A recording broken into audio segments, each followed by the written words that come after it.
Hey, hello. So today I just want to bring you a few tips. Actually, one of the most common features that Mural have released lately that's been useful for me while I do some workshops, and that's mainly because I tend to do things in English and in Portuguese. I'm from Brazil, and I tend to work with both American and Brazilian clients.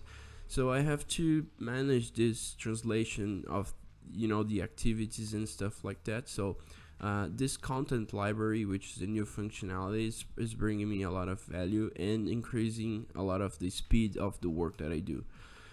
So the purpose is just to show a quick example of how I use this and how this can be useful for you in your daily activities.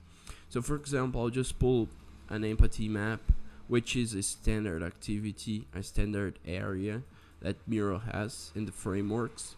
And mainly you see that it comes in English, right? Says, thinks, does, and feels.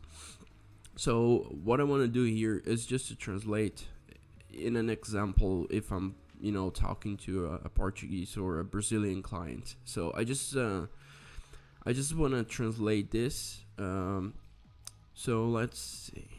It's just gonna be this one, and I'll just change the background so it will replace that. Duplicate.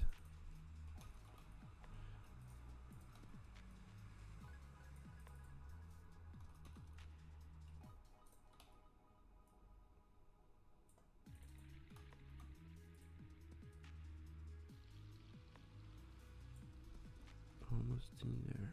All right. So now that I have everything translated, all I want to do, actually, first let me lock this, um,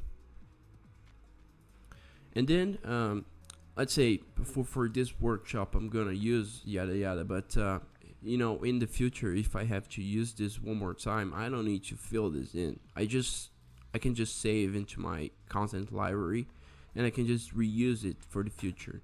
So let's save as empathy map pt and save. So now I know that I have an empathy map pattern or area that's already in Portuguese, so I don't need to do anything like that. So I just click on content library, and you see the AMPT that we just saved. So if I just drag here and drop, you see that it's gonna be in Portuguese. All right. So, and again, if I want to in English, I already have it, so I don't need to go. I just select frameworks, empathy map, and I just drag and drop, and it's already in English. But if I want to use the Portuguese, I can just click on the content library one more time and just drag and drop, and it's gonna be ready to go. And this applies to many other activities. You see that I have a bunch of them here, and this is pretty much how the content library is working for me, and it's really really good. All right, so hope you like it. Thanks.